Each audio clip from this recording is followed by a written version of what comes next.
ستي قاف عين. سلام يا جدع للقطاع العام. طبعا من قدها. بقى لما نتخرج ونشتغل هنقدر نركب زيها كده عربية، ولا نغير كل يوم فستان؟ خلينا في الهم اللي احنا فيه. نحط حامض الزفتيك على اكسيد الهبابيك يطلع ثاني اكسيد الزفت وهبابيك. صباح الخير يا انسه سوسن. بونجور نبيل. اهلا يا سوسن. حط كله على كله، حط كله على كله، رج كله مع كله. ايه اللي بتعمله ده يا زغلول؟ ما انا لازم الاقي اي حاجه تتحط مع اي حاجه، تترج مع اي حاجه، تطلع ده. نعم. امال ايه؟ فايده العلم يبقى ايه اذا ما كانش خلصني من الفقر اللي انا فيه ده؟ انت مش هتبطل الكلام بتاعك ده، مش هبطل لما اطلع ده. يخرب بيتك، شفت جنون الذهب بتاعك بيعمل ايه؟ كله يجري.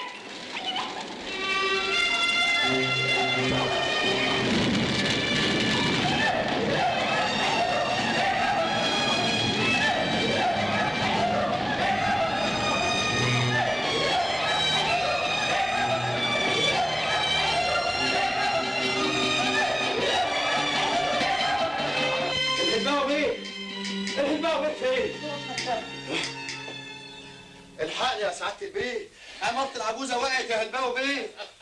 ومالك مخضوض كده يا جدع؟ ايه ده؟ اقعد ازاي يا سعاده البيه؟ ده انا المقاوي، سعادتك هتطلع منها زي الشعره من العجينه وانا اللي هروح في داهيه يا سعاده البيه. اسمع، ما دام مواصفات البنى سليمه اللي يكلمك ارقعه بالقديمه.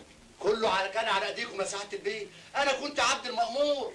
يعني ما خسرتش كده حبتين زياده يا طب وحياه النار اللي في ايدك دي ولا اتحرق زيها يا بيه؟ يبقى اطمن، حط في بطنك بطيخه صيفي، وما لقيتش دور على الشمام او الكوسه. وانا هكلم لك المحامي بتاعي عشان اطمنك انا. ربنا يخليك يا سعاده البيه، ربنا ما يحرمنا منك يا سعاده البيه. بتعمل كده ليه؟ ايه بس اقعد، ايه جيب لك اولاد، تعال تعال. بونجور يا بنت، انا الهلباوي. انا لسه كنت هطلبك دلوقتي عشان عمارة العجوزه. ها؟ لا لا لا ولا يهمك. شوف، ادي البيضه وادي اللي سلقها وادي اللي قشرها. بيضة ايه يا متر؟ يعني انت خايف ليه؟ انت اللي مولت العماره والمقاول اللي بناها، يبقى مين اللي ياكلها؟ المقاول. المقاول؟ ماله المقاول يا سعاده البيه؟ قاعد هنا عندي من الصبح ومخضوض يا سيدي. انا هبعتهولك عشان تطمنه بنفسك.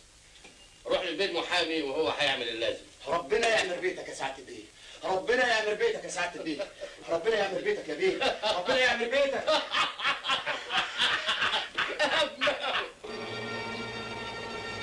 عارفه يا احلام ايه اللي دخلني كليه العلوم؟ جمله قريتها لنجيب محفوظ: عندما نعي مسؤوليتنا اتجاه الملايين فاننا لن نجد معنى للبحث عن ذواتنا. ومن ساعه ما قريت الجمله دي قررت اوهب حياتي للعلم واعمل حاجه تفيد الناس، ولقيت مشروع ورد النيل. بس ورد النيل بيضر مش بيفيد، ده حتى بيعطل الملاح. صح، وعشان كده بنعدمه وهو ده الغلط. يعني ايه؟ ثبت ان ورد النيل فيه لحمه. نعم. انت تجنن، ايه اللي بتقوله ده؟ انا بتكلم جد، ورد النيل فيه بروتين زي اللحمه تمام. انت متأكد؟ طبعا متأكد، ده بحث عالمي قريته في مجلة علمية. من النهارده هتكون رسالتي في الحياة اني اكتشف اسهل وارخص وسيلة لاستخراج البروتين من ورد النيل. وانا معاك، اوعدك اني هقف جنبك زي ما عملت ماري كوري مع جوزها بيير كوري. يعني مش هتقفي جنبي الا لما نتجوز؟ فشل، انا واقفة معاك من دلوقتي.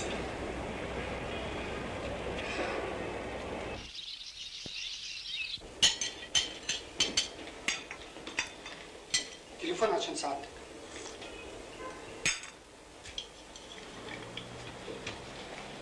الو، اهلا اهلا. طياره بيروت النهارده. طيب اتصرف انت لغايه ما اجيلك. بابا، عمارة العجوزة وقعت. ما انا عارف يا ابني من امبارح. لكن ازاي ده يحصل؟ اعمل ايه يا ابني؟ ولاد الحرام كتير. ربنا وقعني في مقاول ما عندوش ضمير. ده مجرم سفاح. طبعا يا ابني طبعا. واكيد العداله هتمتص منه. هي فين العداله دي؟ كل يوم بنقرا ونسمع عن جرائم اشكال والوان، ولا حد بيحاسب حد. ده لو في عداله بصحيح المقاول ده لازم يتشنق في ميدان التحرير عشان يبقى عبره لامثاله. تمام تمام يا ابني، بس خلي الموضوع ده بعدين بقى عشان شوف يا حرام انت البطل التاني. صباح الخير يا ماما. متاسف قوي، الكارثه اللي حصلت دي نسيتني اصبح عليكي. اهو انا النهارده عرفت ليه ما رضتش تديني شقه في عماره العجوزه عشان اجرها مفروشه.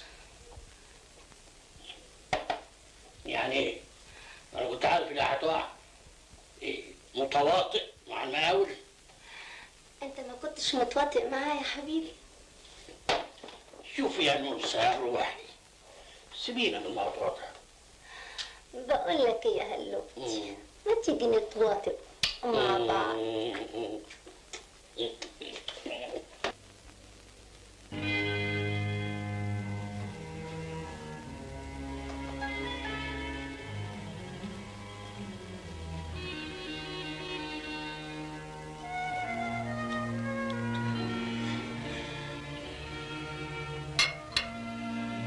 انا اذنك يا ماما اروح اذاكر لي شويه. تصبح على خير. ادي البوسه بتاعت احلام وادي البوسه بتاعتي.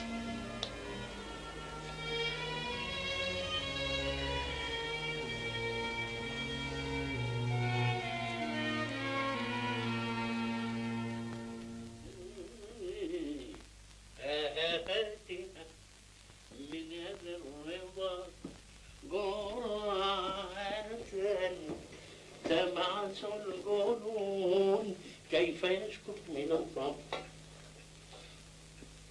نبيل انت بتذاكر لغايه دلوقتي؟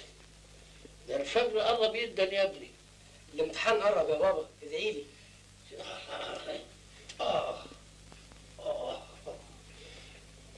الظاهر اني اشتغلت كتير قوي الليله دي. اعمل ايه؟ تعبتني. هي مين دي؟ المصيبه بتاعت المقاول، الله يهده زي ما هدني. كل ما افتكر الضحايا المساكين اللي راحوا بسبب عملته السوداء. قوم بينا ننام يا ابني بقى.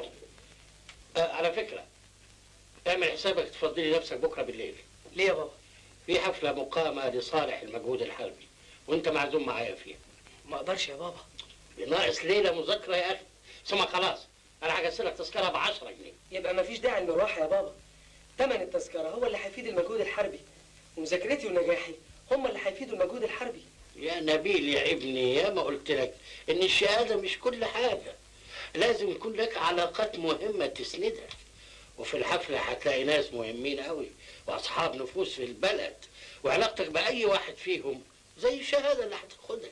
بس يا بابا. وبعدين بقى انا اشتغلت كتير قوي ليلاد وما فياش حيل اقول اكتر من كده. تصبح على خير. انت من اهله.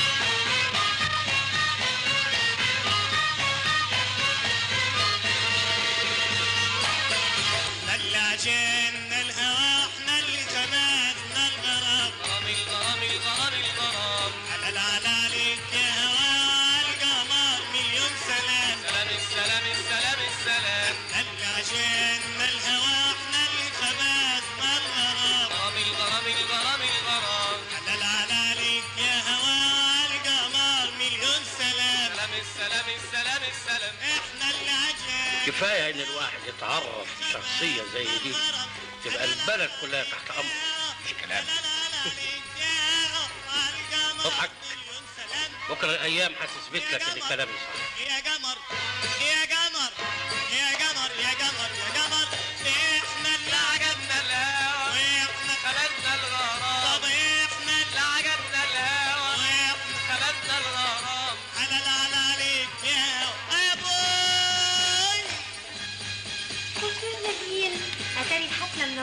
ميرسي يا سوسن. تسمحي لي اقدم لك والدي؟ تشرفنا يا فندم. اهلا وسهلا. زميلتي في الكليه يا بابا، الانسه سوسن حسن ادري. حسن بيه ادري؟ يا اهلا وسهلا. ده شرف عظيم ان نبيل ابني يبقى زميل حضرتك.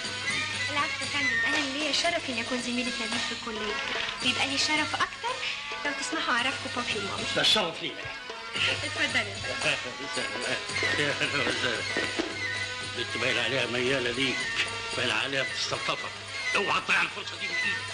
بس الحكايه دي مش على بالي يا بابا. ما التهاونات بقى بحيث انت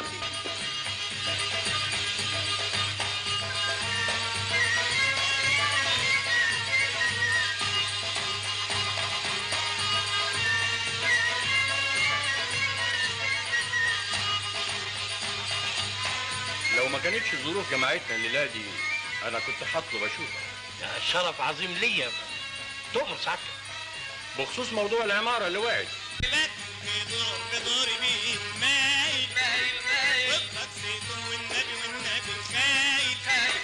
المسألة أكبر مما تتصور يا سيد الباوي. البلد في نكسة وبتحاول تعيد بناء نفسها وجيشها، ومجرد التسيب في أي نوع من الهدم يعتبر خيانة عظمى. يا فندم ده المقاول. كونك خرجت الكفالة ده مش معناه إنك يا فندم طب اسمح لي أشرح لسعادتك. مش وقت الكلام دلوقتي. إذا كان عندك أي كلام عايز تقوله يبقى تعالى لي بكرة في المكتب. أبرك سعادتك. اسمح لي.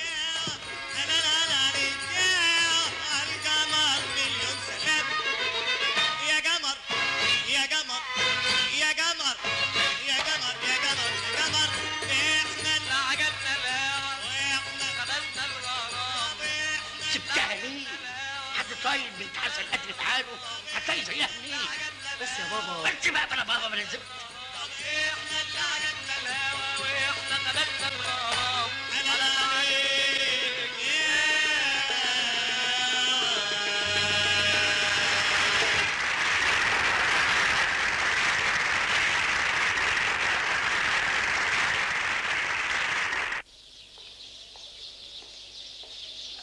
من فضلك عايز اقابل حسن بيه. اتفضل. حسن بيه. في ميعاد سابق يا فندم؟ لا هو قال لي افوت عليه. مين حضرتك؟ انا الباب. لو سمحت البطاقه.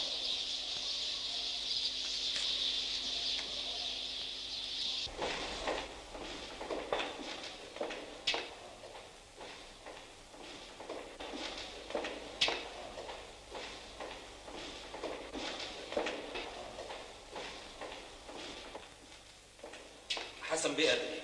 اتفضل.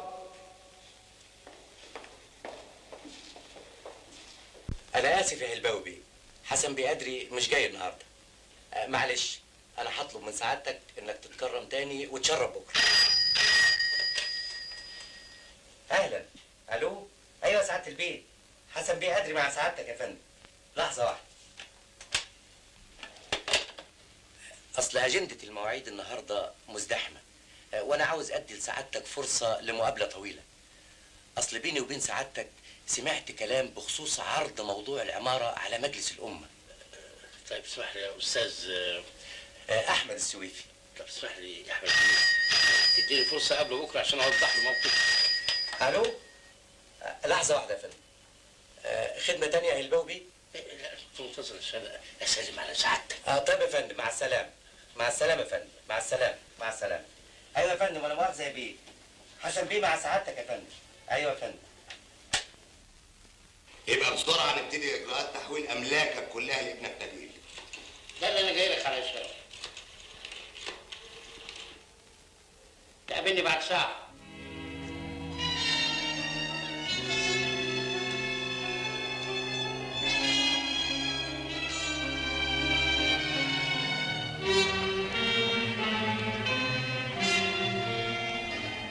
عايزك تهرب لي 2 مليون جنيه سويسرا، جايز باسبورك وسافر على طول. سعادتك خايف من ايه؟ العماره الجديده تحت التشطيب، ولما تخلص مفيش عليك اي مسؤوليه. واحد ادعى ان صاحب عماره وخد خليه 5 مرات، انت لا تعرفني ولا شفت خلقتي. اعمل اللي بقول لك عليه.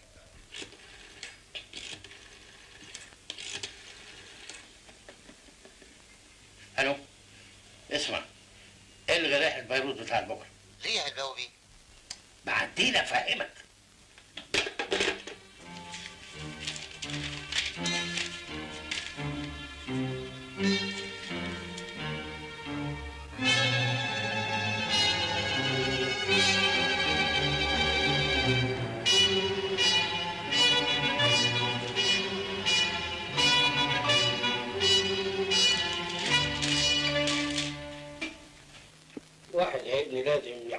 الامر انا قررت اني اكتب كل حاجه باسمك. محدش عارف، يمكن لا قدر الله يحصل. ما تخافش من اي حاجه يا بابا، ان الله لا يضيع اجر من احسن عملا. صدق الله العظيم يا ابني، ولله الامر من قبل ومن بعد. ده شاء العمر يا ابني، انا كل قرش جمعته بعرق الجبين. انا ما اتولدتش يا ابني وبقي معلقه دهب،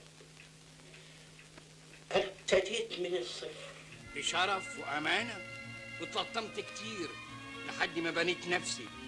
عايزني بعد التعب ده كله ما خافش؟ انا ما انساش لما الحكومه ابتدت تطمع في فلوس الناس اللي كونوا نفسهم وطلعوا قانون. من اين لك هذا؟ ايوه يا سعاده البيت، مراتي حلوه ولها معجبين كتير. طب خليني اشوفها عشان اتاكد من كلامك. انا عازمكم بكره عندي في العوامه. ايه اللي انت بتقوله ده؟ اكيد انت اتجننت. وفيها ايه يا حبيبتي؟ ما دام انا واثق انك شريف، محدش هيعرف الحكايه دي الا انا بس. ها؟ ايه رايك؟ مش احسن ما يحطونا تحت الحراسه يا حبيبتي وثروتنا كلها تضيع؟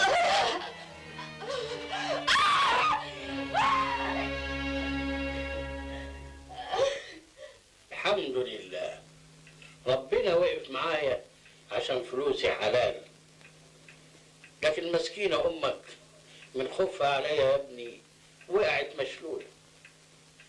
يا رب يشفيك يا زينب ويرجع لك صحتك زي ما كانت. شوفي كاتبين ايه عن هلباوي؟ شوف انت بدلة الرقص اللي لابساها. انت يا بنتي انت مفيش مخك غير الرقص، ما تروحي تسيبي الهندسه وتروحي تشتغل رقاصه. يا ريت. ليه ما اكونش رقاصه ومهندسه؟ اشتهر اكتر. الصحافه تتهم هلباوي والمقاول بالخيانه العظمى. يسقط الخونه، يسقط الخونه، يسقط الخونه. دول بيتهموني بالخيانه العظمى يا احمد بيه. انا لازم اقابل حسن بيه عشان اشرح له موقفي. حسن بيه أدري أمرني أبلغ سعادتك بإنك ما تقلقش أبدا من اللي اتنشر في الجرايد النهارده. ودلوقتي تتفضل وتروح تقابل مصطفى بيه العريان رئيس مجلس إدارة المصنع، عنوانه في الكارت ده. الهلباوي بيه بشرف عندي. خليه يتفضل. يا اهلا اهلا هلباوي بيه، يا اهلا وسهلا، شرفت مكتبي. الله يشرف مكتبك. اتفضل اتفضل استريح. اطمئن. حسن بيه قادر يكلفني ابلغ سعادتك انه درس الملف بتاعك واتاكد له انك انسان نظيف 100%. ومع ذلك المساله بتشعل اكتر واكتر. مجرد شكليات عشان الراي العام يهدى. ولا ايه؟ لا لا معقول. ولو انا ما اخبيش عليك موقفك صعب، بس برضه ما تخافش. حسن بيه قادر يوثق من براءتك، بدليل انه وصاني اسند اليك عمليه توسيع المصنع. المرحلتين انشاء المباني وتركيبات المكن، بس اوعى المباني تقع. قلت ايه سعادتك؟ ده شيء يشرفني ويسعدني، بس ده المشروع مطروح في مناقصه.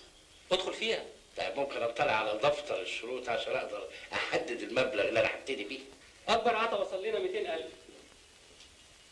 ادخل انت ب 300,000 واعتبر العطا رسي عليك. ما هي دي ميزه الجمله المعهوده، وللشركه الحق في قبول او رفض اي عطاء دون ابداء الاسباب. اتفق.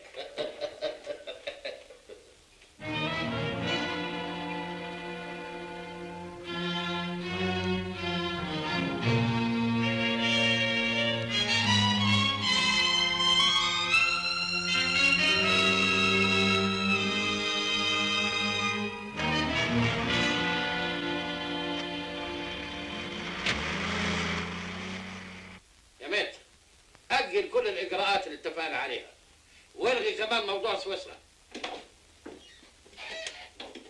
ها انتصرنا؟ انتصرنا.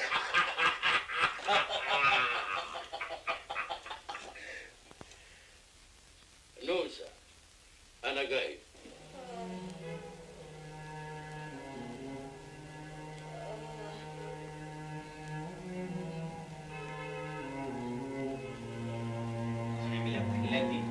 وبعد كده نحدد الاعلان. بس انت ما بتنامش من الالم يا دكتور. حاضر هكتب لها مسكن يا راعي. معلش يا حبيبتي، معلش يا ماما. دلوقتي تاخدي الدواء وترتاحي. شد حيلك امال يا نينا، انا هنزل اجيب لك الدواء وراجع حالا. اتفضل معايا يا دكتور.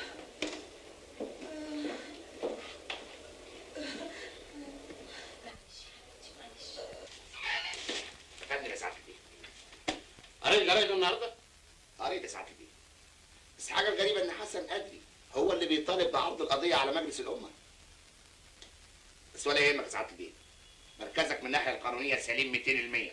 سليم منين وفي حسن قدري؟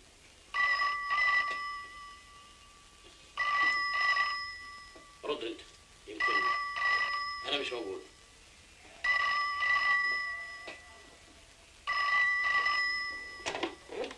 الو، اهلا سعاده البيه.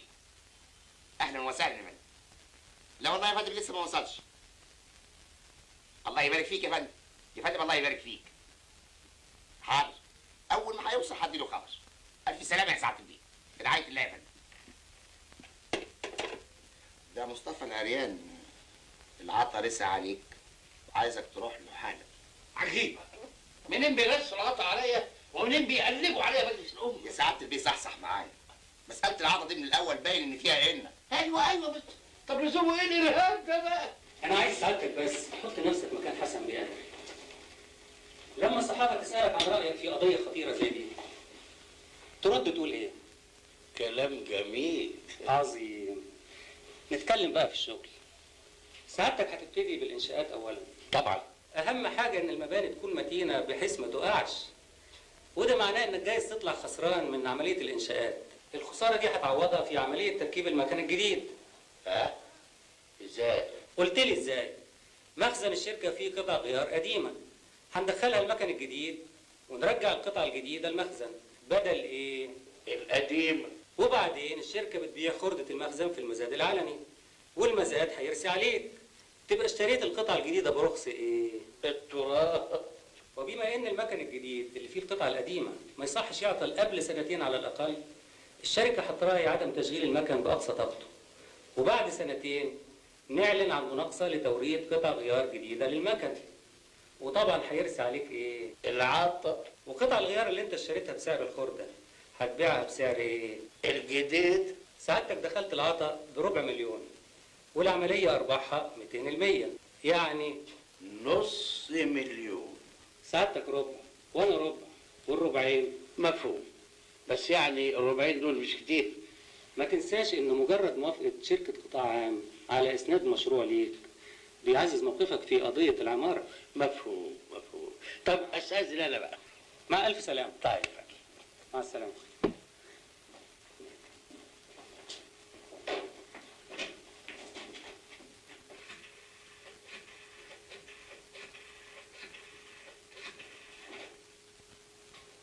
ساعة البيت كله تمام. برافو عليك يا مصطفى. وتم ايه في موضوع الجرارات مع عبد العزيز النبي؟ رفض يا فندم، مستكتر نسبة الربعين. طيب ابعت لي بكره رئيس لجنه الحراسات نحطه تحت الحراسه عشان يتربى. حاضر يا فندم. سياده الوزير وصل يا فندم. طيب مع السلامه انت يا مصطفى. اصل في موضوع عايز اناقشه معاه خاص بامن الدوله. اي خدمه تانية يا فندم؟ شكرا.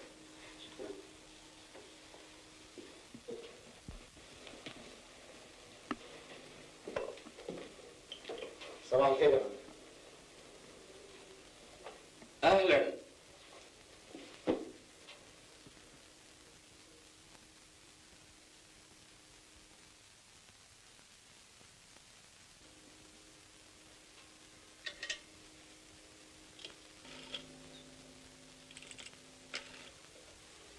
يا احمد بلغ المكتب الصحفي يمهد من بكره لتغيير الوزير اللي مشرف عندي. يا فندم انا عملت ايه؟ انا لما بعتك على راس البعثه لسويسرا كنت بعتك عشان ايه؟ عشان اتمام صفقة وايه تاني؟ يا فندم انا اودعت باسم سعادتك 1,000,000 جنيه في بنوك سويسرا. واودعت 1,000,000 جنيه باسم سعادتك كمان. كنت فاهم اني مش هعرف، مش كده؟ حسن قدري لما يبقى قاعد هنا في بيته يقدر يعرف كل حاجه بتحصل في مصر وبره مصر كمان. يا فندم انا متنازل عن كل نصيب لسعادتك في العمر. ده اقل ما يجب انك تعمله عشان تاخد درس في الشرف والامانه. مع السلامه. وتخرج من هنا على بيتك على طول. وبكره الصبح ما تروحش الوزاره. انت عيان. يا فندم انا صحته زي البوم. انت عيان عشان تسافر سويسرا للعلاج. افهم. فهمت يا فندم. مع السلامه. رايحه فين يا روحي؟ على النادي يا بابا. طيب خلي السواق يوصلك. بابا عايزة اطلع النهارده بالعربية سبور. عايز تطلعي بالعربيه الاسبوع لازم تديني بوسه. مليون بوسة.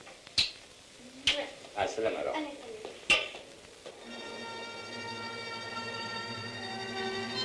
عارفه يا احلام، لما ينجح مشروع ورد النيل هيرجع سعر اللحمه لايام ابهاتنا واجدادنا. مالك؟ انا قررت اشتغل بعد الظهر. تشتغلي؟ ليه؟ ماما عياها هيطول ومصاريف العلاج بقت كبيره ومعاش بابا الله يرحمه يا دوب. عارف. سيبي مصاريف العلاج عليا انا. منين بقى ان شاء الله؟ ده انت مصروفك اللي بتاخده ما بيكفكش. زائد انك اذا طلبت فلوس زياده من باباك هتقول له ايه؟ كمان انا لا يمكن اوافق على كده. مش هطلب منه حاجه. انا هركن العربيه واوفر ثمن البنزين. يبقى ما عملناش حاجه لانك هتصرف اكتر على التاكسيات. خلاص نركب اتوبيس. يبقى هنضيع عمرنا على المحطات. بس ده هيبقى تعب جامد عليكي. شغل ومذاكره. طب هنعمل ايه؟ على العموم انا لقيت شغلانه سهله ب 12 جنيه في الشهر. شغلانه ايه بقى؟ كيس في اجزخان. يعني هتقبضي ماهيتك ادويه. وهو المطلوب. اهو حسن قادر طلع قدها ودود اهو. تاني اسبوع والجرايد ما جابتش سيره القضيه بكلمه. ما هو الاخر بياخد نصيب الاسد. زي بعض. مش خساره فيه. يعني اشقى واتعب وهو ياخد قد مرتين. ليه؟ انا بسرق بلاقي فلوس في الشارع. ده ظلم. معلش اعتبر ده تمن ظهر يحميك. وقالوا في المثل اللي له ظهر ما ينضربش على قفاه. ظهر ايه؟ ده ولا عصابات المافيا. ده هيفضل يستغلني من عمليه لعمليه واطلع انا بالربع ويمكن يجي وقت ما اطلعش فيه بحاجه ابدا. الظهر قال. وليه انا احتاج لظهر؟ ليه ما اكونش انا نفسي ظهر؟ يا ريت بس ازاي؟ يا ابني انا بدور على مصلحتك. سوسن بنت حلوه ابوها راجل قد الدنيا. عايز ايه تاني؟ بابا لسه بدري على التفكير في الجواز دلوقتي. انت اصلك مش وش نعمه. لكن انا هجيب لك النعمه لغايه عندك. اصل في الحقيقه ايه؟ تحب واحده تانية؟ زميله معايا في الكليه. بس يعني بس ايه؟ حالها على قدها. حلوه. فلوس عندنا كتير والحمد لله. دي انسانه عظيمه جدا يا بابا. تصور حضرتك انها بتشتغل بجانب الدراسه عشان تصرف على امها واخوها الصغير. انا دلوقتي طمنت على مستقبلك عشان هتكون معاك واحده بتحبك. اول هديه مني لكم انتوا الاثنين اني هديها ضعف الماهيه اللي بتاخدها دلوقتي. متشكر قوي قوي يا بابا. ربنا يخليك ليا. عن اذنك افرح ماما. ماما ماما بكيل يا ماما. نبيل هيخطبني وبابا هيشغلني عنده بقد ما هيتي اللي باخدها من الأزخانة مرتين. ألف مبروك يا بنتي. ربنا يديني طولة العمر واشوفكم متجوزين. يا حبيبتي خد حبيبي شوكولاتة جاية. يعني هتقدري تشتري لي الاكورديون يا ابله؟ طبعا يا حبيبي اول ما هي هقبضها هجيبهولك. بقى اول ما هي تقبضيها من المكتب تبقى زيها بالشكل ده؟ مش كفايه الاكورديون اللي اشتريتيه لحسام؟ لازم تجيبي لي انا كمان هديه عشان افضل دايما قدامك. انت دايما جوه قلبي. تصوري يا احلام بابا كان عاوز يجوزني مين؟ سوسن بنت حسن قدري. وبعدين لما اعترفت له ان انا بحبك قال لي يا اخي مش كنت تقول كده من الاول؟ انا بحب باباك قوي ومعجبه بيه قوي. اتفضلي بيه. عايزك عندي شويه يا استاذ حاج.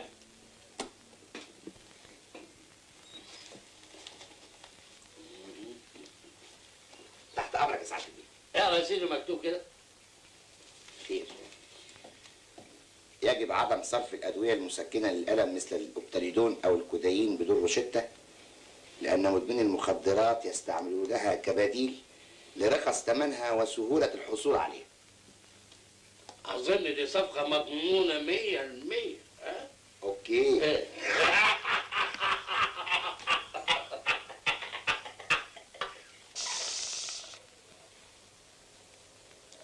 وزي ما أنت عارف الزبائن بيتعاطوا الأدوية دي بدل المخدرات، يعني ثمنها أرخص والحصول عليها أسهل.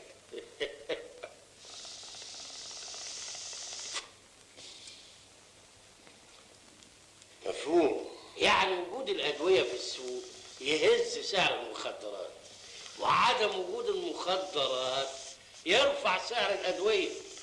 وأنا جمعت كل الأدوية اللي في السوق، وطبعا ما يصحش أنزل بيها السوق من غير ما تؤمر أنت بصفتك امبراطور المخدرات. واللي تؤمر بيه ماشي. ماشي، انزل انت، وطول ما رجلك في السوق انا هفضل بره. اتفقنا. وادي عربون خلو الرجل.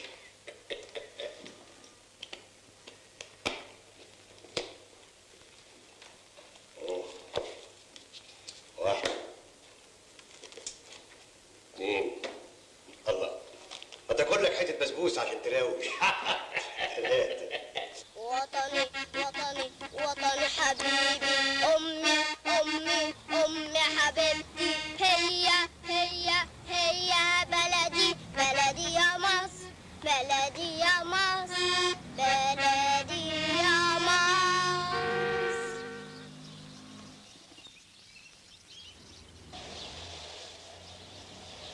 هي نبيل، عملت ايه؟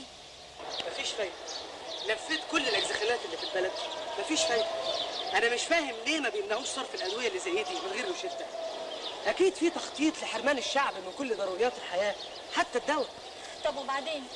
دي ماما اخدت النهارده اخر حبايه، ومن غير المسكن هتفضل على صرخه واحده ليل ونهار. ما تحمليش هم، أنا هخلي بابا يبعت يجيبه من بره.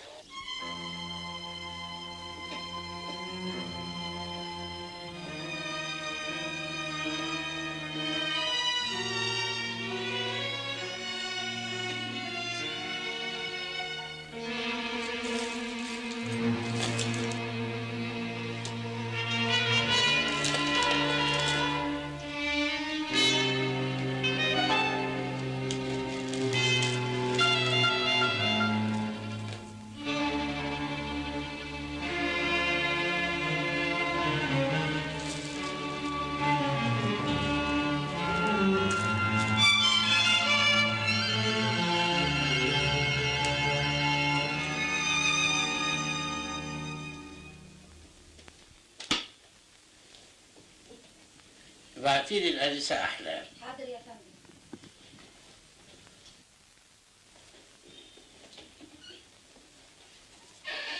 مساء الخير يا عمي. أهلا يا أحلام يا بنتي. اتفضلي اقعدي يا بنتي. عاملة إيه ماما دلوقتي؟ والله يا عمي من ساعة الدواء المسكن وخلص وهي ما بتنامش ليل ولا نهار من الألم.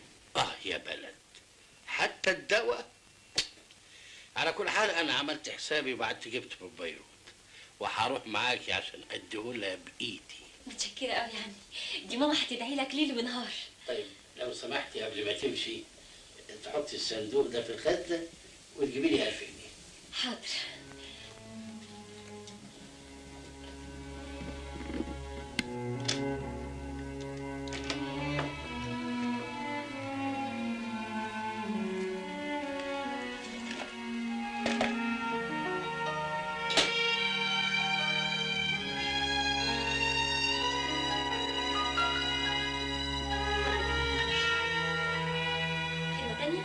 لا ابدا، اظن كفايه شغل الليله دي عشان عايز اروح معاكي اشوف ماما. ها؟ واتمنى لو انساك وانسى روحي وياك وانضاعت تبقى فداك لو تنساني. اتفضل يعني، اتفضل.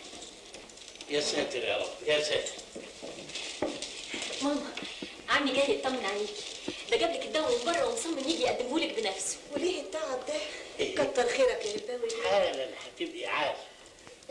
كوبايه ميه من فضلك يا احلام. حاضر يا عمي.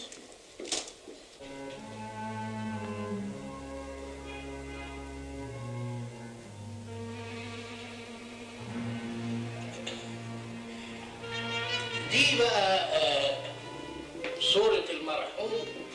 ايوه. يا كل دي أدوية بتاخديها؟ الله يكون في عونك، يجعلها بالشفاء.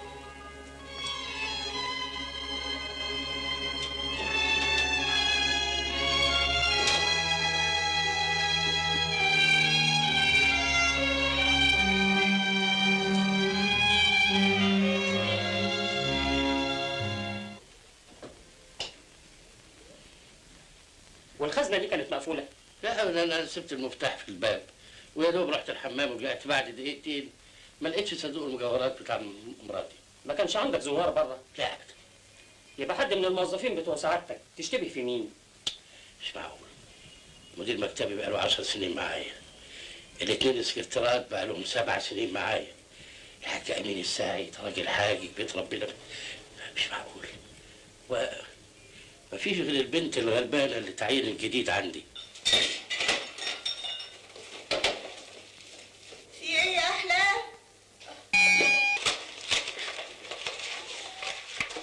سيب الكورتيون بتاعي، سيب الكورتيون بتاعي. امشي اقدر اشرب ايه؟ انت واحد دي طريقه تفتيش. ما تخافيش يا انسه، ده اجراء لابد منه. ما لناش حاجه يا فندم. فتشوا الاوضه دي. لا انا مش عارف الاوضه دي ماما عيانه. فتشوا بالراحه. ابوس ايدك ماما هتموت من الخضه. اوعي هتروح فين فتش؟ ماما ماما يا حبيبتي ماما يا ناس حرام عليكم ايه اللي بتعملوه ده؟ يا حبيبتي الظابط يا حبيبتي الظابط امي اغمى عليها ما بتنطقش. حد يعمل حاجه، حد يطلب الدكتور يا ناس حرام عليكم. ليه الثقه دي يا فندم؟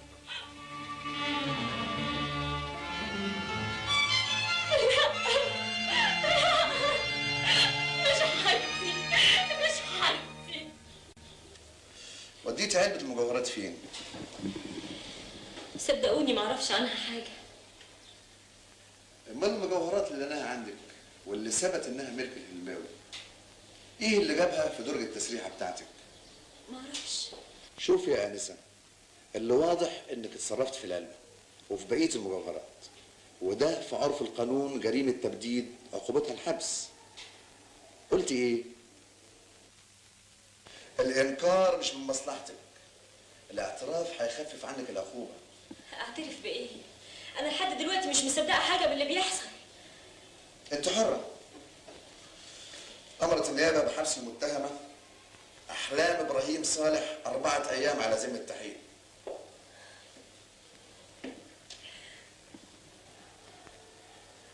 مش معقول، مستحيل احلام تعمل كده. لا يمكن اصدق ان احلام تسرق. انا يا ابني لا يمكن اصدق، انما نعمل ايه؟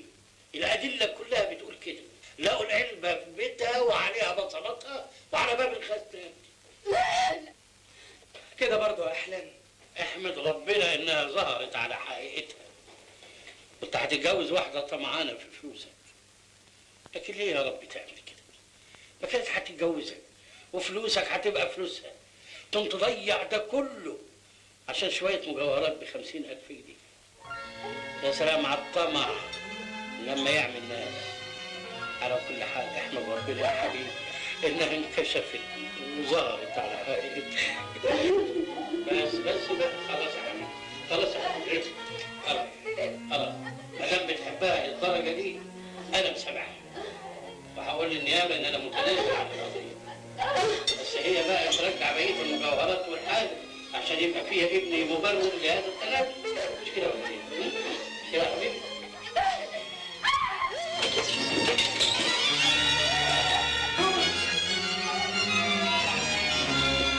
ماما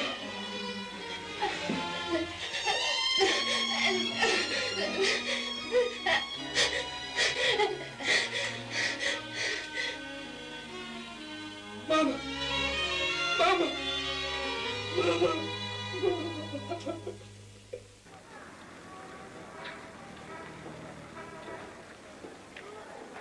لقد تظاهرت المتهمة أمام خطيبها السري بالحب والوفاء حتى تتزوجه وتستمتع بثروته. ثم سنحت لها الفرصة لتحقيق غرضها بطريقة أسرع وأضمن. إذا كانت الأدلة كلها تدين المتهمة فأنا ألتمس من عدالة المحكمة أن تخفف عنها العقوبة إلى أقصى حد، باعتبار أن الجاني هنا مجني عليه. إنها ضحية، مثل من مئات الأمثلة للطالبة الفقيرة التي تقهرها مظاهر الطرف والرفاهية لدى زميلاتها من بنات الطبقة الغنية. ما تصدقيش ما تصدقيش.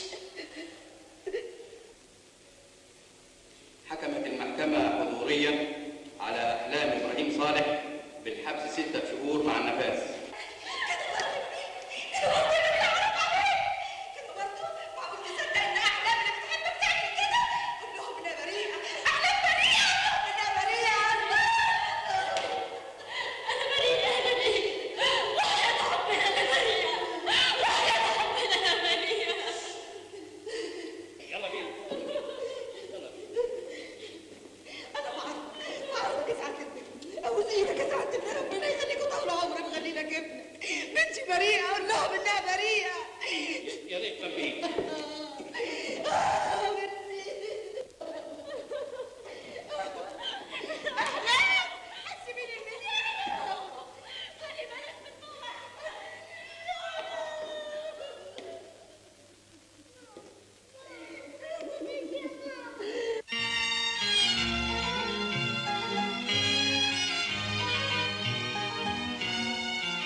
بالعكس ده بيسلم عليها قوي وبينقرها من هنا ومن هنا. ايه؟ طب اكلتهم ايه النهارده؟ رز وعدس. يعني كشري.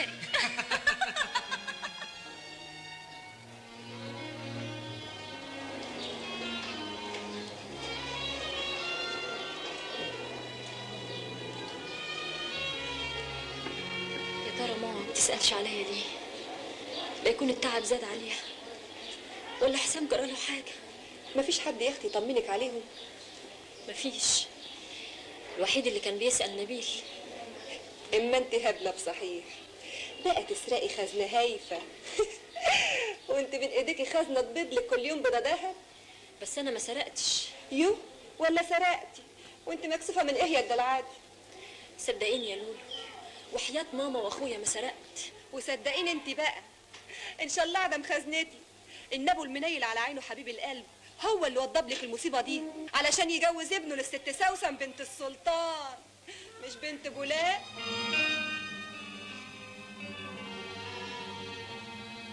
تصوري يا احلام بابا كان عاوز يجوزني مين؟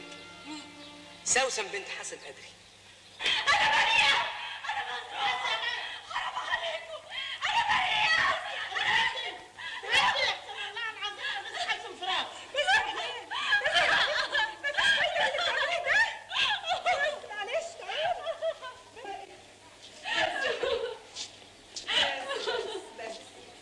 بس يا اختي هو هيبقى حبسه وكبسه.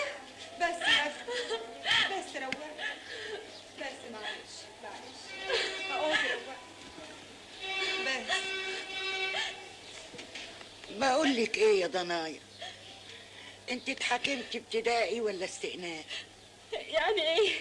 كبدي يا بنتي، باين عليكي خام وعلى نياتك. قصدها يعني اتحاكمتي مره واحده ولا مرتين؟ مرة واحدة. خلاص يا ضنايا، دلوقتي تقدري تعملي استئناف وتطلبي التحقيق من اول وجديد. صحيح.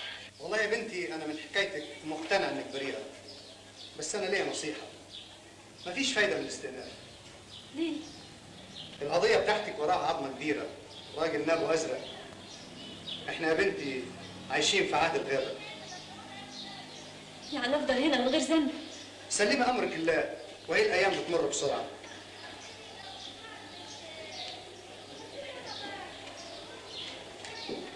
عيني عليكي يا بنية، مالكيش ظهر زين.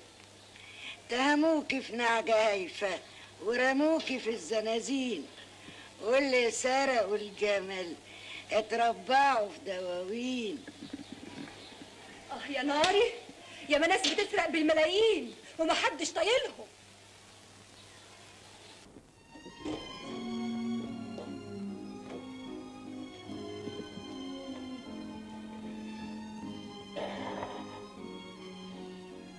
بعدين يا نبيل، لا بتذاكر ولا بتروح الكلية، ودي آخر سنة يا ابني. مش قادر يا بابا. عشان خاطر المرحومة أمك. أنت عارف إنها كانت تتمنى إنك تاخد الشهادة وتتجوز. إلا قول لي يا نبيل، ما بتشوفش سوسن؟ سوسن ما بتحاولش تتصل بيها ولو مرة واحدة؟ لا. إيه يا ابني؟ أنت بنت أصيلة وحلوة وشبعانة وأنا أؤكد لك لو كانت المرحومة أمك عايشة كانت حبيتها أكتر من المجرمة أحلام دي. أرجوك يا بابا بلاش السيرة دي. عارفة يا أحلام إيه اللي دخلني كلية العلوم؟ جملة قريتها لنجيب محفوظ، ومن ساعة ما قريت الجملة دي قررت أوهب حياتي للعلم وأعمل حاجة تفيد الناس. الله، أنت نويت تطلع دهب ولا إيه؟ ألماظ يا مجنون. أبوس إيدك فهمني إزاي؟ ده أنا لغاية دلوقتي مش عارف أطلع صفيح.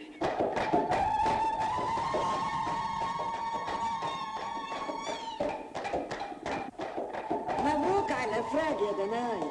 عقبالك يا خالتي. انا يا بنتي ما بقاش فاضل لي عمر، باين هتدفن هنا.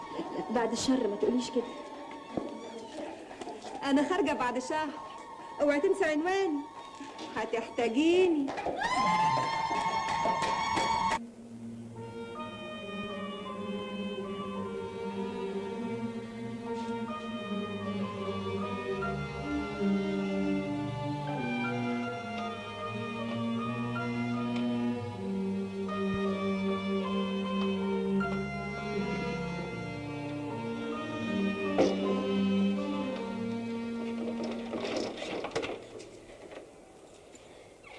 انت مين؟ وازاي بتفتحي الباب؟ والمفتاح ده جبتيه منين؟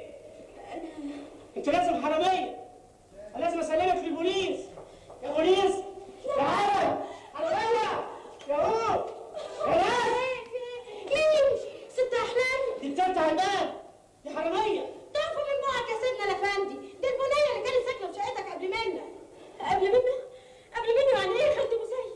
امي واخويا راحوا فين؟ جرالهم ايه؟ خير يا بنتي، خير يا حبيبتي. ابله احلام حسن يا حبيبتي، ادخلي يا بنتي ادخلي. ازيك يا حسن؟ وحشتني يا حبيبي. الله يجازيه صاحب البيت، استفرد بامك وطردها من الشقه عشان يقبض خلوه من السكان الجداد. خدتها عندي هي واخوكي، وبعد كام يوم ربنا افتكرها ماتت مهجوره يا عيني. بس يا بنتي بس، ربنا يصبر قلبك ويخليكي لاخوك المسكين. بس يا بنتي.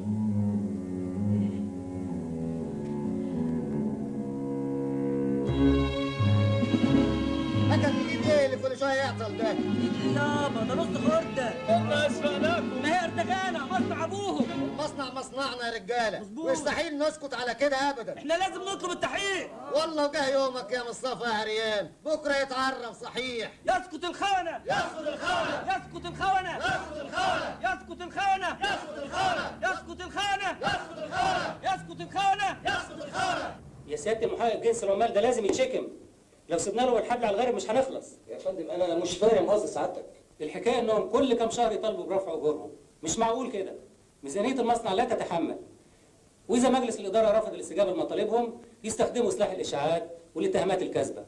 بقى معقول مكن جاي من بره بصناديقه ويبقى فيه قطع خرده؟ على العموم انا مضطر اطلب تشكيل لجنه لمعاينه المكن. ارجوك تبعت اللجنه دي باسرع ما يمكن. دي مساله تمس شرفي شخصيا. ده يا فندم تقرير لجنة معاينة المكن في مصنع مصطفى بيه العريان.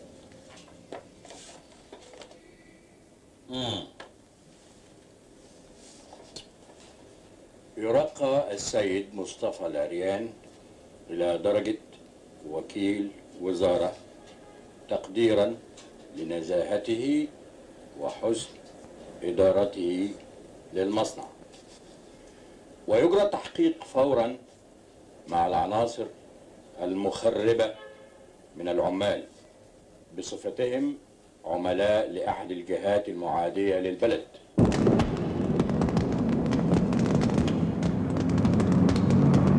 اقرا حريق المخزن يا جدع، الهلباوي حرامي الدواء. وقد تبين من بقايا الحريق أن مخازن الهلباوي كانت مليئة بالبضائع المهربة. الله يخرب بيوتهم. وبكميات هائلة من الأدوية المسكنة التي اختفت من السوق. لا منهم لله. حتى الدواء اللي العين محتاجين له خلاص ما عادش في رحمه. ده انت وقعتك سوري. طب اسمح لي اتكلم التليفون. تليفون؟ ليه بقى؟ سعادتك اتاخرت على الوزاره ولا هتكلم شيخ المنصب بتاعك؟ طيب بس ابتدي واقف عندك ومش عايز اسمع صوتك الا لما اسالك. مفهوم؟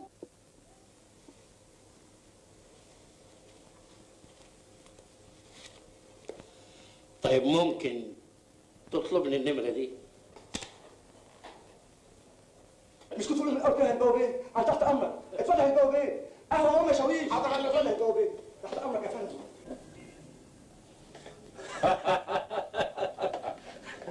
اتفضل يا فندم. اتفضل يا فندم. وبعدين يا حسن بيه هنسيب الهلباوي يضيع كده ولا ايه؟ المصلحة العليا فوق كل شيء. تمام يا فندم بس اللي يهمنا أولا وأخيرا سمعة القطاع العام اللي أوجدته الثورة. تقول إيه الناس لما تعرف إن القطاع العام بيتعاون مع واحد زي الهلباوي؟ سعادتك عندك حق، بس أنا يعني شايف إن الهلباوي ما كانش عنده علم باللي بيحصل في مخزنه. على العموم التحقيق هيبين كل شيء. اللي تشوفه سعادتك.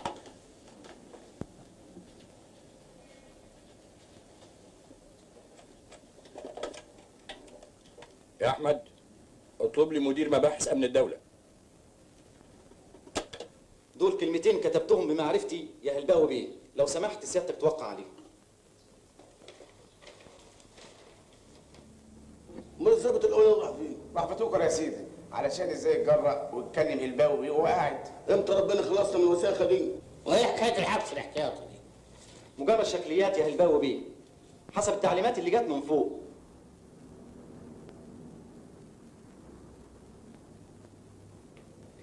إن شاء الله التحقيق هيظهر الحقيقة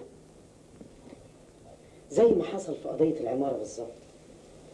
مش المقاول طلع هو المجرم، يبقى أكيد في مجرم تاني هو اللي استغل مخزن أبوك وحط فيه الحاجات دي بدون علمه.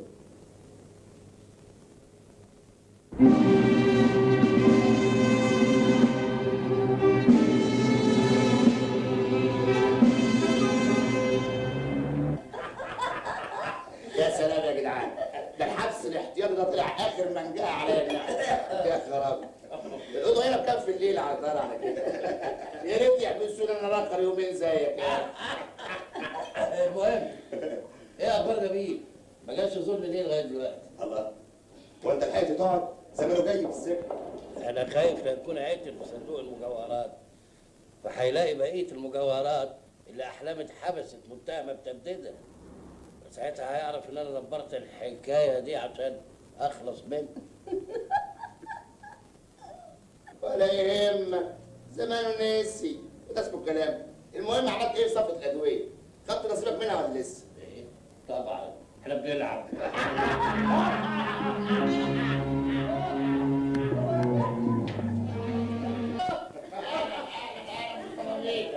كده برضه يا سيدي تحسوني؟ تغيير جو. على العموم حسن بيه قادر بيبلغك اعتذاراته عمليا. ادي يا سيدي مشروع رصف الشارع اللي كان نفسك فيه.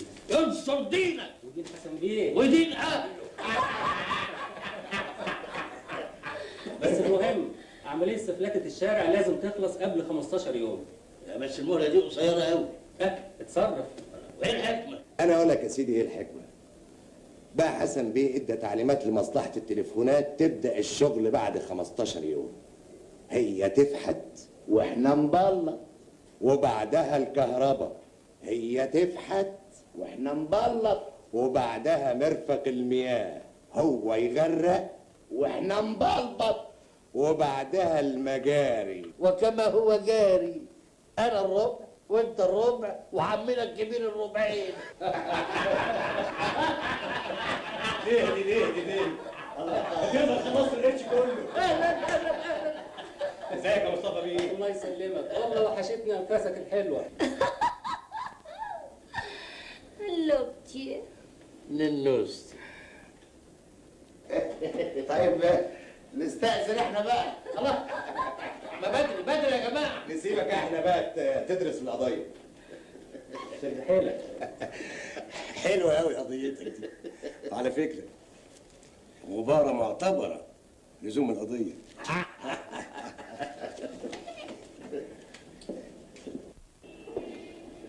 مش عايز زيارات خالص، عندي اجتماع عائلي مهم. حاضر يا فندم. ايه المسخره دي؟ ما هي بلد فوضى، بلد من غير قانون. طيب اهدى بس. ازاي سابوك بعد كل اللي عملته ده؟ وانا لو كنت مجرم كانوا سابوني؟ بلد سايبه، بلد كوسه. طول ما البلد دي بتحكمها مراكز قوى مفيش فيها امل. افهمني بس يا ابني. انا مش ابنك ولا انت ابويا. اديني فرصه اشرح لك الحقيقه. حقيقه ايه؟ انك بتتاجر بآلام الناس، انك انت السبب في وقوع العماره وقتل وتشريد اسر بحالها، انك انت اللي دبرت تهمه احلام عشان تخلص منها وتجوزني لبنت السلطان. ايه التخريف ده؟ ده مش تخريف.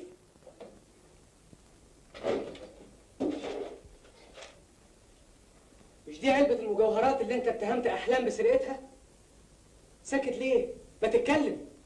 قول انك جنيت على انسانة بريئة من غير ذنب، انك حرقت عليها قلب امها، انك حطمت قلب ابنك عشان جشعك واطماعك.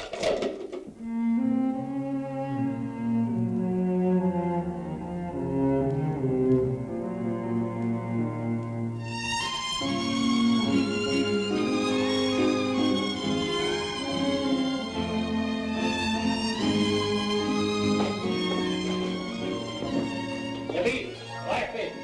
فلوسك حرام، كل حاجة في البلد حرام.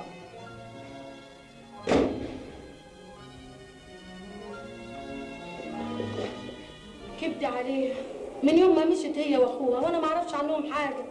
ما سابتلكيش عنوان، تليفون، اي حاجة؟ ابدا. طب متشكر. يا بيه امانه لو تلاقيهم تطمنا عليهم.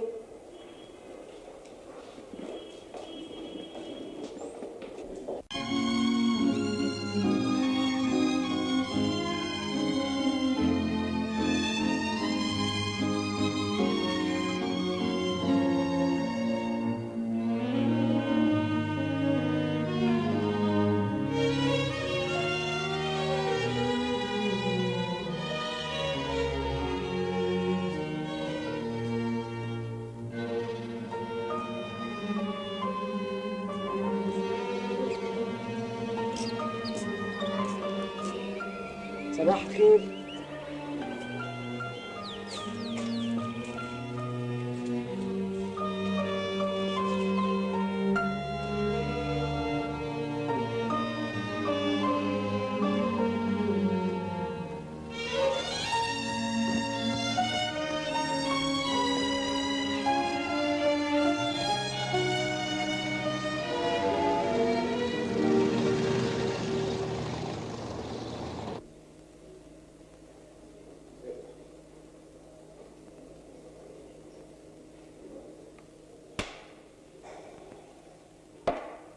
مالك يا نبيل؟ دي المرة ال15 اللي التجربة تفشل فيها. ولا يهمك، ورا كل عظيم 15 فشل عظيم. وانت الصادق، وراء كل عظيم امرأة عظيمة.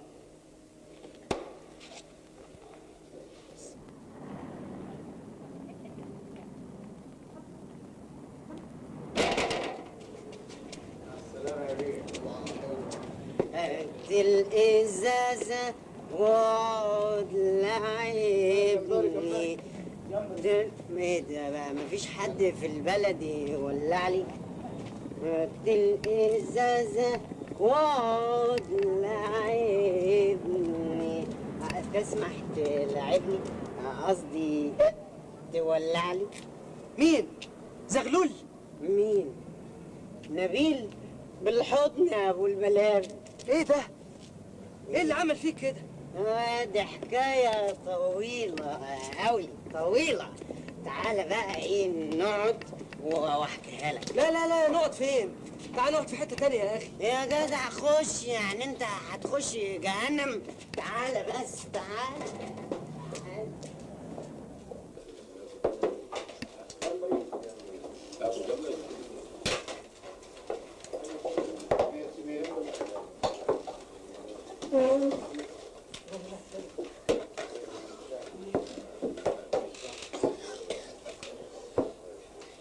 اشرب يا بلبل. ما انت عارف ما بشربش. يا راجل اشرب. هو في حد اليومين دول ما بيشربش؟ ده احنا بنشرب شرب. اشي من البحر واشي من كهنة، اشي واشي. اللي على فكرة مش انا رحت لك البيت لقيت ابوك قال انك انت سبت البيت ليه؟ قول لي انت الاول، ايه اللي عمل فيك كده؟ ازاي ترضى نفسك تقعد في مكان زي ده وفي وسط ناس زي دول؟ الناس اللي هنا دول هم اللي بيحبوا البلد، بيسكروا عشان ينسوا اللي حصل لها. انما الناس اللي فايقين بره دول فايقين عشان يعرفوا يسرقوا. طيب عن اذنك. رايح فين؟ ما تسيبنيش لوحدي. انا زعلان زعلان يا نبيل. مش كان احسن لك تشتغل بالشهاده اللي انت خدتها؟ اشتغل؟ انا اشتغل قال. ما انا علشان اشتغل لازم كل يوم اروح الشغل، وعلشان اروح الشغل لازم اركب اتوبيس، وعشان ما فيش اتوبيس لازم اركب تاكس، وعشان ما فيش تاكس لازم اركب الهوا. ليه ما بقاش حرامي زي ابوك واكسب 1,000,000 جنيه وما ادفعش ولا مليم ضريبه؟ ايه انا حرامي؟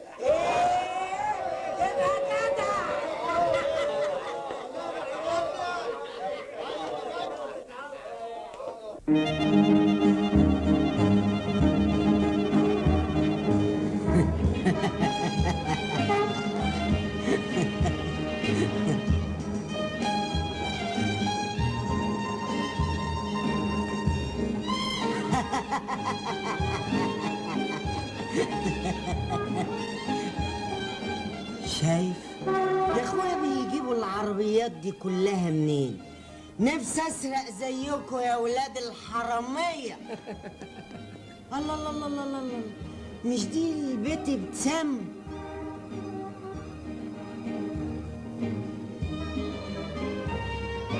والله هنا.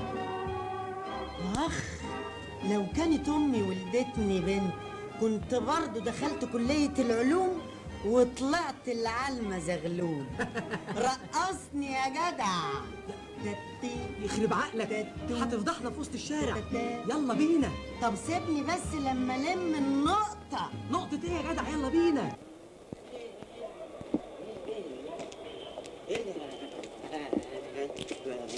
يا بلبل انت سكران ولا ايه؟ ليه بس؟ متهيالي انك تهت عن الشقه اللي انت كنت ساكن فيها. تعال ننزل بقى احسن يقولوا علينا حراميه. يا جدع تعالى بس تعالى. اتفضل. اوعى تقع بس. فو عليك بني ادم حمار. حد يسيب العز بتاع ابوه ويعيش في الزريبه دي؟ مش عاجباك سيبها. سيبها؟ انا سيبها قال. ليه بقى؟ قالوا لك عليا حمار زيك؟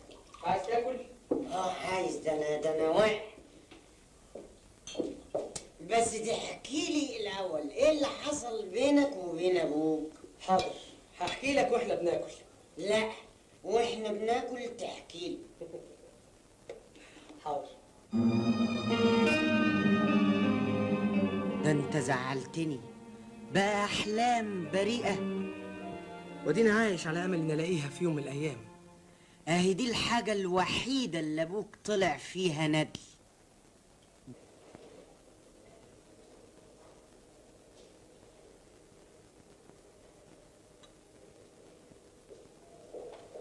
الحمد لله، فاضل تجربه واحده ومشروع ورد النيل يبقى حقيقه. الف مبروك ليك يا نبيل. قول مبروك لكل الناس اللي عندهم انيميا من قله اللحمه.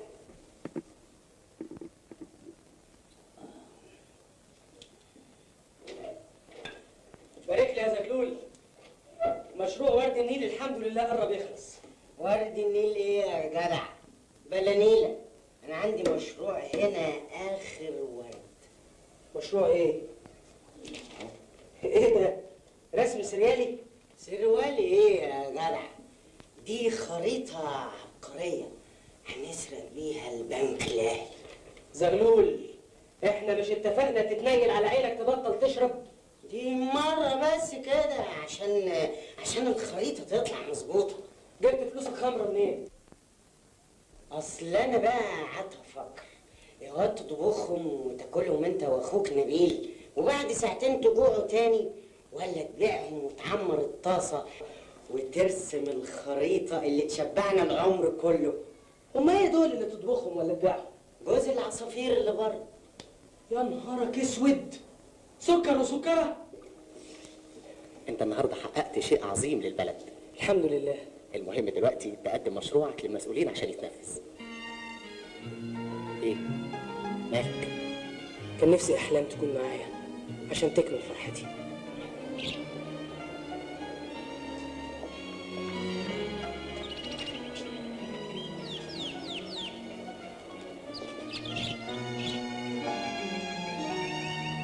زغلول زغلول،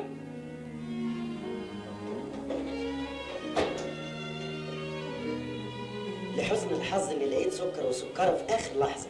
تصور كانوا هيذبحوا اخويا بلبل وحبيبته احلام. مبروك عليك عودة الحبايب، ومبروك لأول سرقة انجح فيها. الظاهر الله يرحمها بقى رضيت عني. الوداع يا نبيل، انت ليك سكتك وانا ليا سكتي. زغلول. ايوه، احنا صحفيين جايين نعمل حديث مع سيادتك على الاختراع الجديد.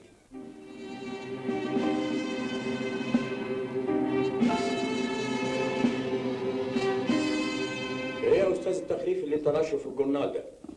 وازاي تنشر كلام زي ده من غير ما ترجع لي؟ انا قاعد طرطور هنا ولا ايه؟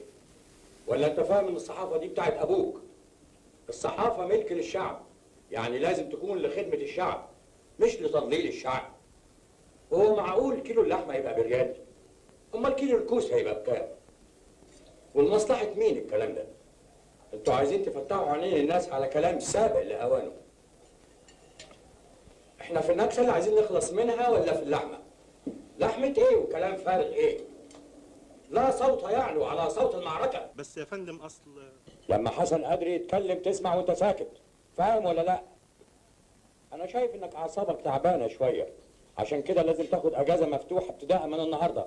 وعلى فكره قبل ما تمشي تكتب مقال تمهد فيه للناس ان كيلو اللحمه هيبقى ب2 جنيه.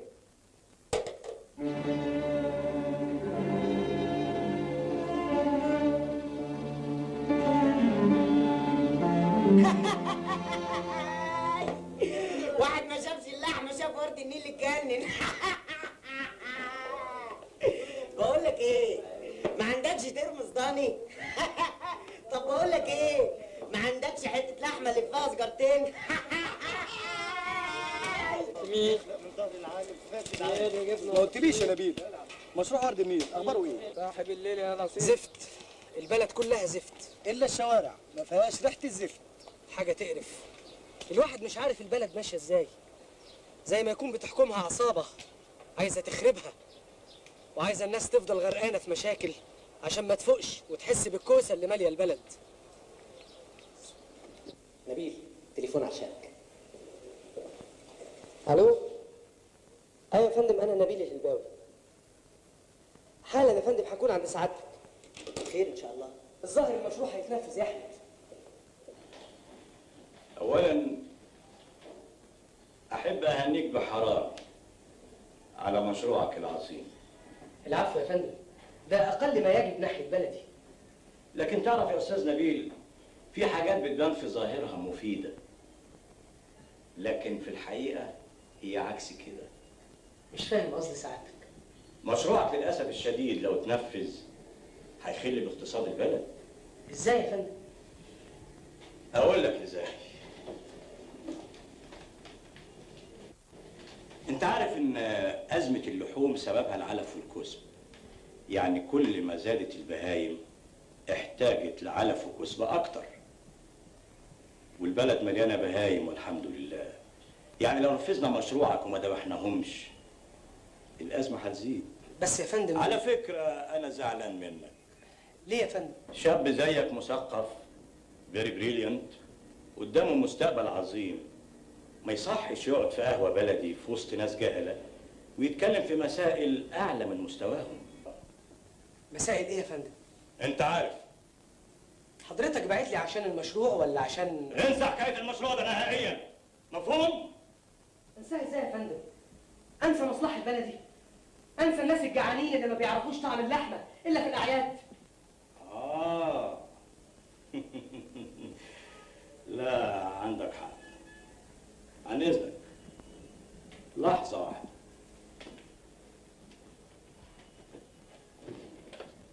الو، ابعت لي اللي عندك.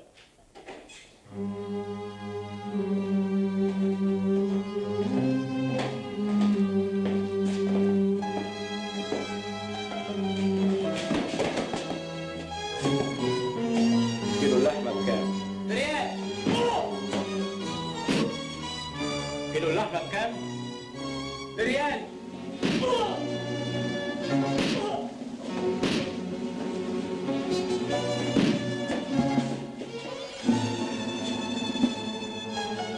كيلو اللحمه بكام؟ شوف يا سعادة البيه، تحب سعادتك الكيلو يبقى بكام؟ قول انت. 5 جنيه كويس؟ لا ده يبقى فطيره. 2 جنيه كويس. كتر خيرك يا سعادة البيه. حد طايل؟ ده مؤقتا علشان الناس ظروفها تعبانه شويه. لما تتحسن حالتهم نرفع السعر. كلك نظر يا سعادة البيه، كلك نظر.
بابا سامحني يا بابا، أنا اللي كنت غلطان. طب بس يا ابني بس، الحمد لله ان ربنا هداك. خد في ايدك يا ابني، خد في ايدك تناسب اكبر عظمه في البلد، وانت اللي ضيعتها من ايدك. معلش، من هنا ورايح هسمع كلامك وهعمل كل اللي تقول عليه.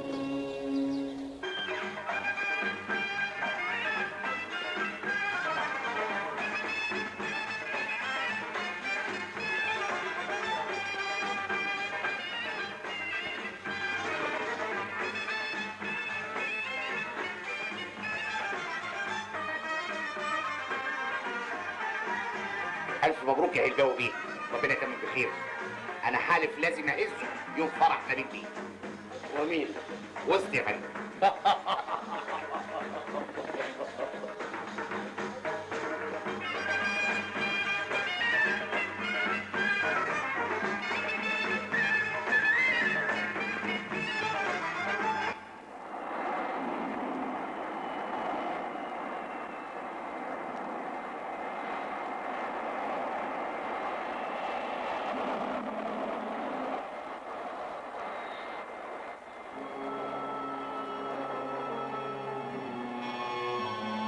ياه، الصناديق دي تقيلة قوي. أكيد فيها أسلحة. انصرنا يا رب. أسلحة إيه؟ ده في إشاعة بتقول إن فيها جهاز بنت حسن بيه قدري. هي النكسة اللي حصلها دي من شوية؟ طب وطي صوتك ما توديناش في داهية. ما أنا موطي أهو. شيل وأنت ساكت يا كلب منك لك. طيب يا نوسة، هكلمك بعدين عشان عندي اجتماع مهم. شفت بقى يا سيدي، جمرك المطار شادد حيله اليومين دول، وتجار الشواربي بيشتكوا من قلة البضاعة.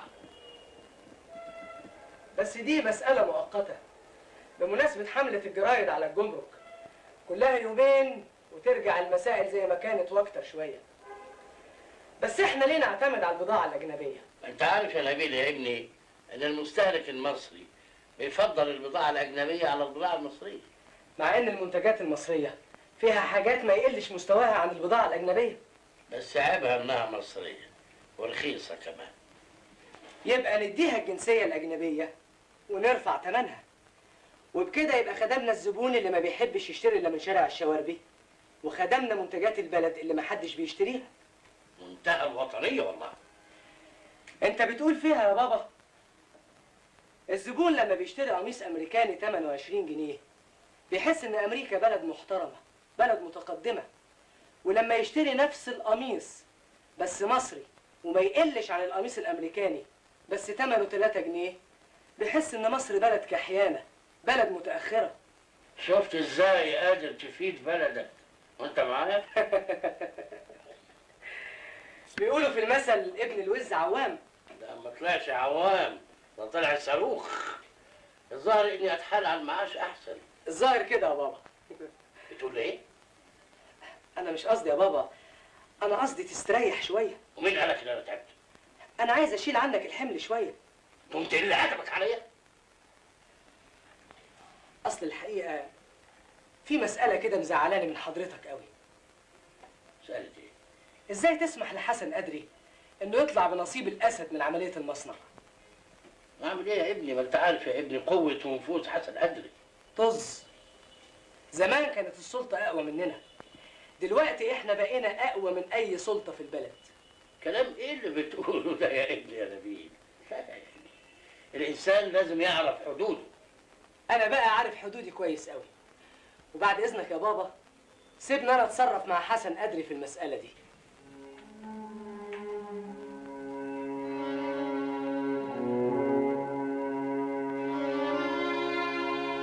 يا حبيبي، بيزنس از بيزنس، وكونك جوز بنت شيء وعلاقات العمل حاجه تانية.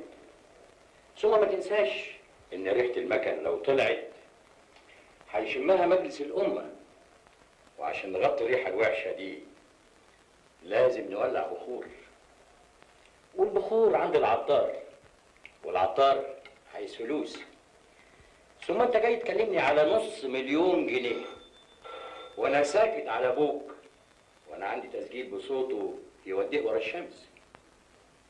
تسجيل ايه؟ ابوك يا استاذ بيهرب فلوس لسويسرا. لك حق يا عمي، انا اسف جدا وارجو ما تكونش زعلان مني. لا ابدا، ده انت جوز بنتي وزي ابني بالظبط. دي الصينيه اللي كانوا بيقدموا عليها القهوه للملك فاروق.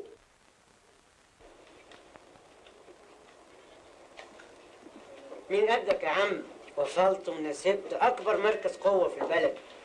والله فيك الخير انك افتكرتني. عيب تقول كده يا ابو الزغاليل، ده انت صديق العمر، اخويا واكتر من اخويا. تعيش يا ابو البلابل. والله انا ياما فكرت اجيلك واطلب منك تشوف لي شغلانه عندك، وانا جيت لك عشان كده. الذم صحيح.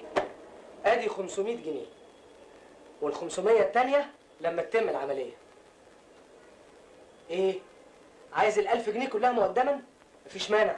اخصى عليك يا نبيل، يعني كمني غلبان ومش لاقي اللضا عايز تشتريني بالفلوس؟ معلش الله يسامحك. انا عشت السنين اللي فاتت دي احلم باني اكسب ال1000 جنيه دول باي شكل، باي طريقه، اكسبهم بالسرقه، بالاكل. لكن في العمليه اللي انت بتطلبها مني دي يستحيل اخد مليم واحد، ده عمل وطني. انت لسه سكران ولا ايه؟ انا عمري ما كنت فايق زي دلوقتي. انا بس بلوم نفسي عشان ظلمتك وافتكرتك نسبت حسن قدري عشان تتمتع بنفوذه. اتاريك دخلت عرين الاسد عشان تتمكن كويس وتخلص البلد منه. بلد مين يا عم؟ قول يا باسط. يا بلد ابونا. لا يا نبيل، مش انت اللي تقول كده. انت بتحاول تغير جلدك لكن مش هتقدر. عايزني اعمل ايه اكتر من اللي عملته؟ انا بشر يا زغلول وطاقتي ليها حدود. ما تطلبش مني ابقى المسيح، وانت كمان ما تحاولش تعمل المسيح. يعني اعمل يهوذا؟ اعمل ما بدالك لحد ما تقوم ثوره تاني. ايوه تاني. الاخطاء كتيره قوي واكبر مني ومنك ومن كل الناس، ويستحيل تتصلح الا بثوره. وترجع لنبيل بتاع زمان، نبيل اللي بيحب بلده وعايز يخدم اهل بلده. وترجع انت لزغلول بتاع زمان وتطلع الذهب بالعلم مش بالفهلاوه. ده انا اطلع كنوز الدنيا كلها. بس امتى يجي اليوم ده؟ امتى؟ يجي وقت ما يجي، ولحد ما يجي لازم كل واحد يشوف نفسه ويأمن حياته بنفسه، ويفهم اننا عايشين في غابه الضعيف فيها بيندهس تحت الرجلين. انا لازم اقوى وابقى صاحب نفوذ، وادخل الاتحاد الاشتراكي ومجلس الامه والعب لعبه الكراسي. فاهم يعني ايه؟ فاهم، معاك حق. يا بلد، فيك حاجه محيراني. نزرع القمح في سنين يطلع القرع في ثواني. اهو كده، خلينا بقى مع القرع احسن. تحيا الكوسه حره.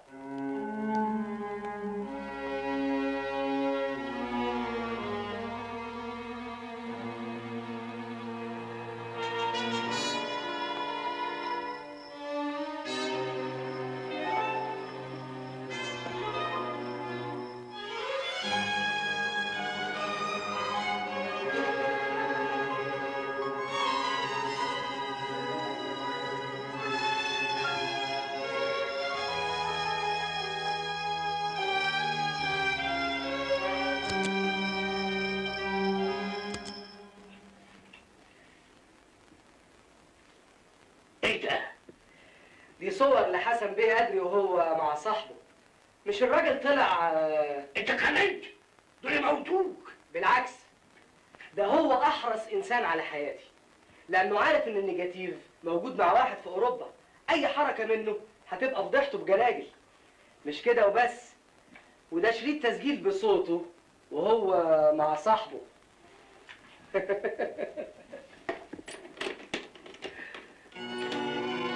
اتفضل. ايه ده؟ دي هديه بعتها لك حسن أدري، نصيبه مقدما من عمليه المصنع اياه، 250,000 كاش. وايه كمان؟ ده بقى نصيبنا من مجوهرات الاسره المالكه اللي لهفها سي حسن أدري. لا معقول يا رفيق؟ مش معقول ليه يا بابا؟ مش حضرته كان بيهددك؟ انا حلفت لازم اجيب دماغه الارض. ايه يا بابا مالك؟ سلامتك يا عمي. الله يسلمك يا بنتي. ألف سلام عليك يا هلباوي. والله يا عمي امبارح خضنا حته خضه. والدكتور قال ايه؟ ابدا، مجرد صدمه من مفاجاه ما كانش يتوقعها. ده كلام يا راجل، ده انت طول عمرك متعود على المفاجآت. يظهر ان اعصابي ما بقتش تتحمل الشغل زي زمان. عشان كده هكتب لنبيل توكيل عام بكل حاجه. وانا يشرفني ان احنا نشتغل مع بعض، بس بشرط ما نشتغلش في الحشيش. امال نشتغل في ايه؟ نشتغل في الهيروين. حلو، ده خطته ب100. وانت التلت وانا التلتين. ليه بقى؟ لان مراتي هي اللي هتدخل بالبضاعه، واظن مفيش حد في مصر يستجري يفتش بنت حسن أدري. حلاوتك 100 مثل. انا جوزي بيشتغل في تهريب المخدرات، وكمان عايزني اشتغل معاك. انت مش عارف انا بنت مين؟ الظاهر انت اللي مش عارفه.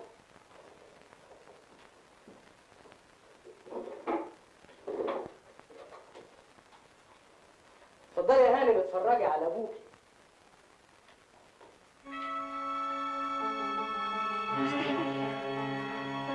اكيد الصور دي مزيفه. انا هوديك في داهيه. طب وصوته؟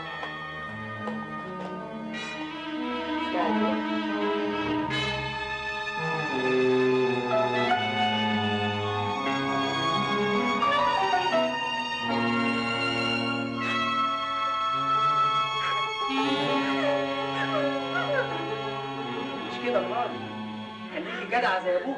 ابعد عني، يستحيل اعمل اللي انت عايزه. نعم، امال انا اتجوزتك ليه يا هانم؟ يعني انت ما اتجوزتنيش عن حب؟ لا، حب ايه اللي انت جايه تقولي عليه؟ زي المجرم اللي زي كان لازم يتجوز واحده مجرمه زيه، كان لازم تتجوز احلام بتاعتك. خافي، ما توسخيش اسمها على لسانك.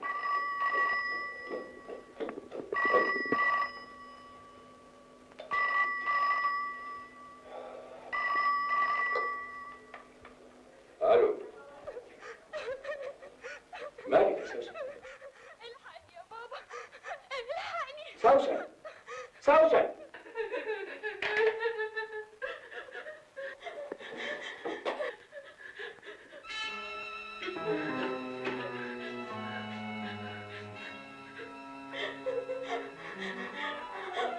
والله شاطر. اديني شريط والصور والنيجاتيف بتاعها. كان من عينيا، بس النيجاتيف والتسجيل الاصلي موجودين عند واحد في اوروبا. هيسمع صوت طلقه الرصاص دي وتبقى فضيحه ابوك بجلاجل في كل اذاعات وجرايد العالم. اظن دلوقتي هتعملي اللي بقول لك عليه، ولا لسه برضه بنت حسن قادر ما يصحش تشتغل في المخدرات؟ مش عايزه اعيش معاك، طلعني طلعني. انت بنتك زوجة ناشز، لازم تدخلي بيت الطاعه عشان تتحكمي.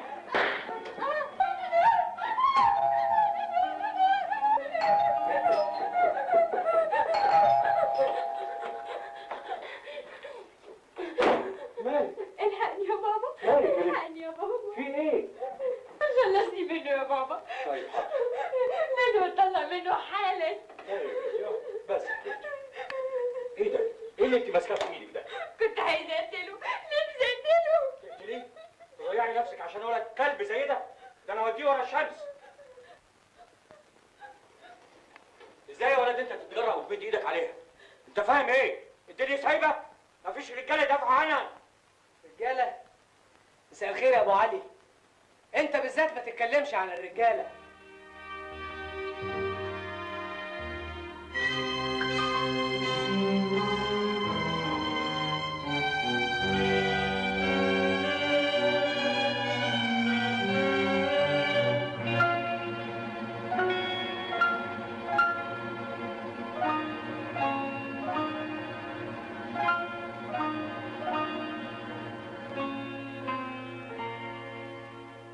يا بنتي بتزعليه ليه بس؟ انا زعلته. امال يعني هيضربك من غير سبب؟ ده عايزني اعمل حاجه يستحيل اعملها. يا بنتي ده جوزك ومن حقه الشرعي يعمل معاكي زي ما هو عايز. ده عايزني اهرب مخدرات. مخدرات؟ مخدرات؟ مش ده برضه حق الشرعي ولا ايه يا حسن بيه؟ وهي مالها يا ابني تدخلها في حاجات زي دي؟ هتدخل غصب عنها، وانت بنفسك اللي هتقنعها. طلعني منه حالا، انقذني منه. سكت ليه يا بابا؟ اقول له ايه بس يا بنتي؟ اعملي اللي هو عاوزه.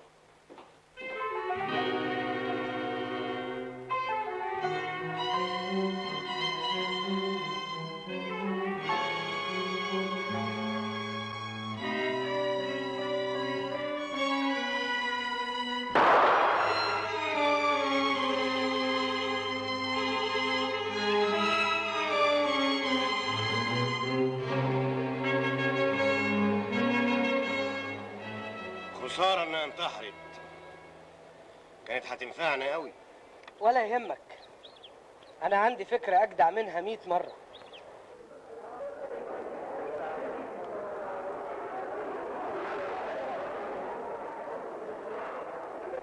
فين شنطة سيادتك؟ سيادتي ما معيش غير دي. طيب ممكن تفتحها؟ ممكن قوي قوي.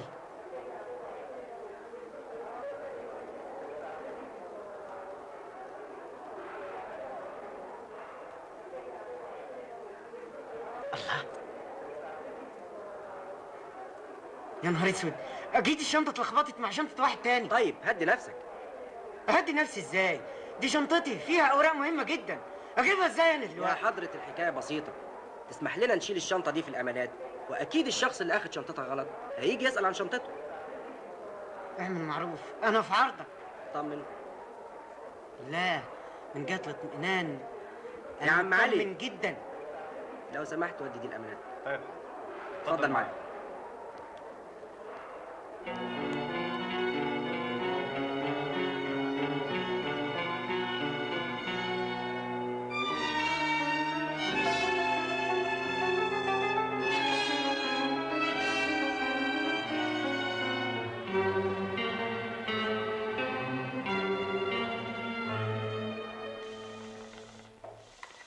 الشهادة لله، انت مفيش منك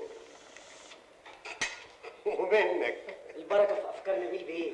ايه تحبوا نحتفل فين بقى الليله دي؟ انا عازمكم. تحبوا نروحوا الاوبرج ولا الاريزونا ولا صحارى سيتي؟ لا سيبكم الحتت دي، انا هسهركم في حته هتاخدوا فيها حريتكم قوي. فيها زغاليل. زغاليل من 16 سنه كده لحد فوق. اديني اكتر، دي هتبقى ليلة من 1000 ليلة. قشرتيها لي يا حلوين فصصها لي، فصصتيها لي يا حلوين أكلها لي بالبق، أكلتيها لي يا حلوين فصصها لي، أبيض برتقانة يا حلوين قشرها لي، قشرتيها لي حلوين أكلها لي بالبق، أكلتيها لي يا حلوين فصصها لي.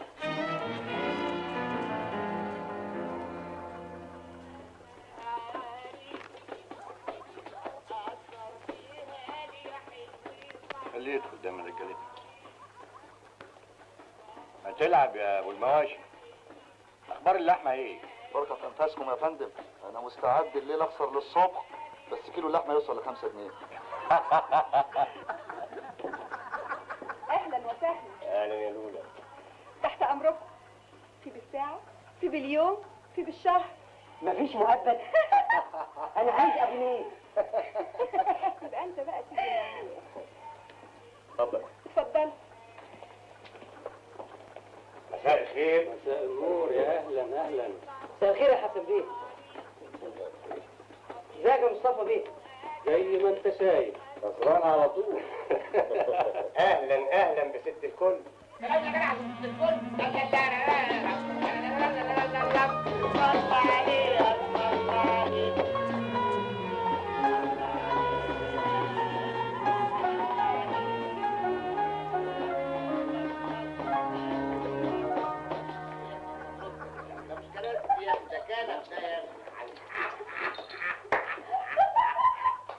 اهلا اهلا بست الحسن والجمال.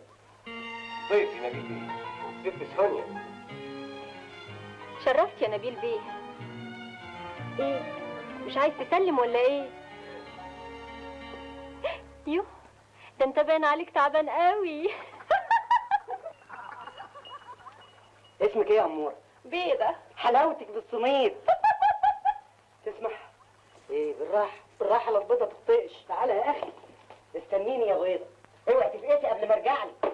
تعالى بس، بص هناك. مين دي؟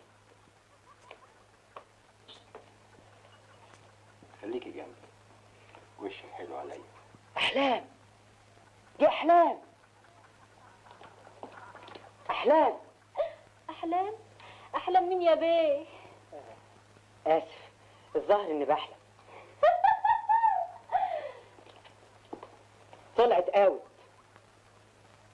اقطع دراعي ما كانت دي احلام. انا لسه ما سكرتش، بس مش معقول دي تكون احلام. انت هتمخرج لمخي ليه؟ عن اذنك اروح اقشر البيضه بتاعتي. ازيك يا حبيبي؟ وحشتني قوي قوي. اتعشيت؟ ايوه يا ابله، اتعشيت وقاعد اذاكر. هتتاخري كمان النهارده؟ لا مش هتاخر. طيب اخلص مذاكرتي وانام انا بقى. طيب تصبح على خير.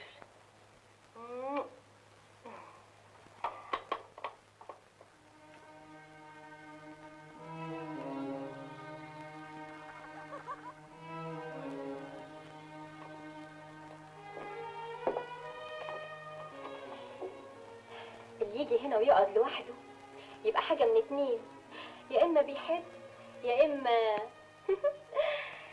يا ترى انت انهو فيهم؟ بقول لك ايه، تعالى معايا. مودياني على فين؟ تعالى بس. ادي البيضة، وادي اللي سلقها، وادي اللي قشرها، وادي اللي كلها. هاكلك امتى يا بيضة؟ اما تبيض باين عليك بتحب. ياه الدرجة دي؟ يا ترى هي بتحبك قد ما بتحبها؟ احكي لي. انت اسمك ايه يا عموره؟ انا اسمي نجفة. نجفة؟ اوعى حد يعلقك. يقول لك متجوزه واحد في السلك الكهربائي. هيكلفوا 10 لومر. بس بيقولوا عليه غني قوي. غني مين يا راجل؟ ده بيخمها، هتيجي طالبه بالفلوس بعد الجواز هيديها في اليوم باريزه. وتشتكي في المحكمه يقول لها ما معيش فيوز. ازاي؟ عليا انما يوم ما هيطلعها ما هيجيب المأذون. عارف هيعمل ايه؟ هيشيل التوصيله. ولما عرفت الحقيقة جريت على السجن وعرفت انها خرجت، ومن يومها وانا عايش على امل ان الاقيها. اقطع دراعي ما كنتيش احلام. اصلها تشبه لك قوي لدرجة انه فاكرني هي. انا نفسي مش قادر اصدق انك مش هي. بس زي ما بيقولوا قلب المحب دليل، وانت اذا كنت بتحبها صحيح مش ممكن تشك بينها وبين واحدة غيرها مهما كان الشبه بينهم، مش كده؟ لسه فاكرني هي؟ احلام، انت احلام. اخس، سقطت في الامتحان. مش ممكن، انت احلام. يبقى ما بتحبهاش. ما هو عندك حق، بقى معقولة واحد زيك من عيلة غنية وساكنة في الزمالك يحب واحدة زيها من عيلة فقيرة وساكنة في بولاق؟ انا عمري ما حسيت باي فرق بيني وبينك. قصدك بينك وبينها؟ كفايه تعذيب ارجوك، كفايه.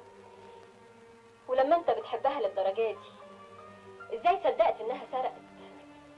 الظروف، كل الظروف كانت ضدها، وكمان ما كنتش اعرف حقيقة ابويا.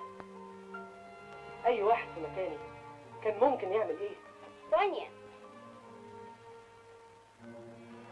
طيب عن اذنك لحظة.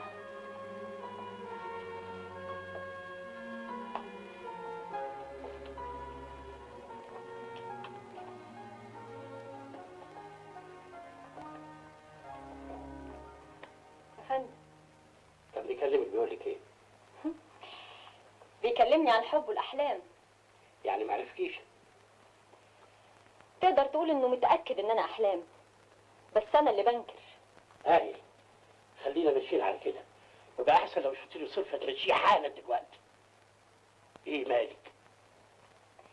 طول عمرك اناني، مش كفايه فرقت بينا السنين دي كلها؟ قصدك ايه؟ احلام، لو كنت بتحب نبيل ابقى بعيدي عن حياته، ما تدمريه سمعته. نبيل ناوي يدخل العمل السياسي. ها، يعني ناوي يلعب اللعبه الكبيره. احنا اولاد النهارده والماضي انتهى وراح خلاص. راح بالنسبه لك انت، لكن بالنسبه لي انا الماضي هو الشيء الوحيد اللي عايش في حياتي، وحب النبيل هو الحب الوحيد اللي عشته ولسه هعيشه. نبيل مش بيحبك، نبيل ما اصبحش في قلبه الا حب المال، حب السيطره.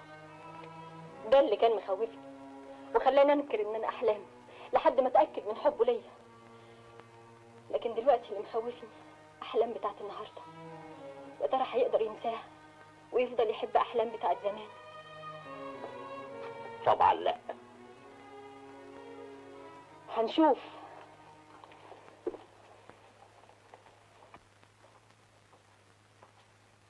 متأسفة اتأخرت عليك. لا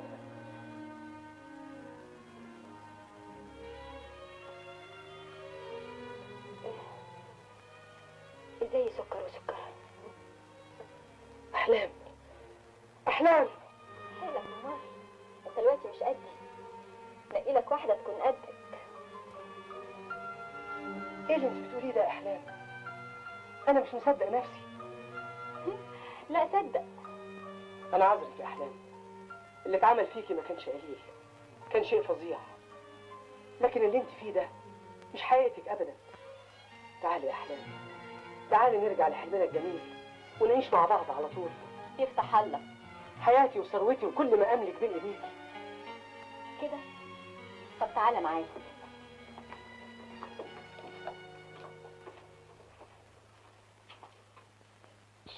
جاي. العب على كل اللي حيلتك. ان كسبت يبقى كسبتني كمان، وان خسرت تبقى خسرت كل حاجة حتى انا. موافق، وهكتب لك شيك بكل ما املك. نبيل اوعى تكتب الشيك. كمان هنا؟ ضيع نفسك ومستقبلك عشان واحده ساقطه زي دي. السقطة دي تبقى ضحيتك. انا مش ضحيتها، انا تلميذته. ابوك علمني درس العمر، والسجن كان تمن الدرس. بس ايامها كنت لسه ساذجه، قمت عضيت ايدي استاذي. خرجت من السجن وانا كل هم انتقم منه. حرقت المخزن ودخلته السجن زي ما دخلني. انت؟ لكن قدرت تطلع منه زي الشعره من العجين. واتعلمت اول درس اني مش ممكن هقدر عليك طول ما انا شريفه. والنهارده انا اللي بتقول عليا ساقطه اقدر اوديك حته ابعد من السجن. لكن هستفيد ايه؟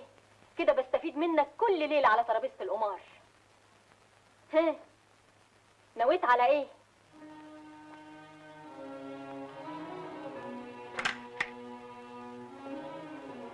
اياك تمضي. يا ريت يقتله وخلصنا منه. يا سلام، دلوقتي بس عرفت قد ايه بتخاف على مصلحتي. زمان عملت فيها اللي عملته عشان مصلحتي، ودلوقتي بتهددني بالمسدس برضه عشان مصلحتي. يا ترى لو ما كنتش عامل لي توكيل يحكمني في كل اموالك كنت هتخاف على مصلحتي للدرجه دي؟ اضرب اضرب اضرب بقى وخلصنا.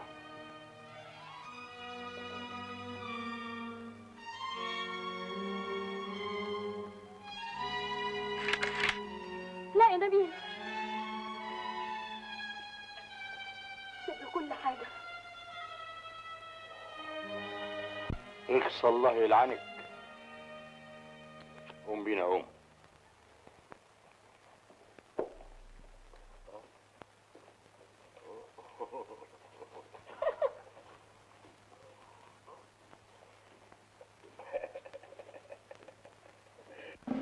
لن نفرط في المسؤولية إطلاقاً. لن نفرط في الأمانة. لن نسمح بقيام أي مركز من مراكز القوى مهما كان مكانه ومهما كانت قوته.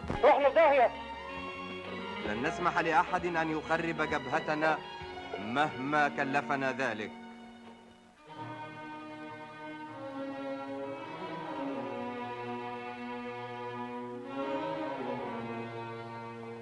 ايه يا اخوان؟ ايه الشوشره دي؟ احترم نفسك يا سيد. الواحد ما يعرفش يفتح في البيت ده ولا ايه؟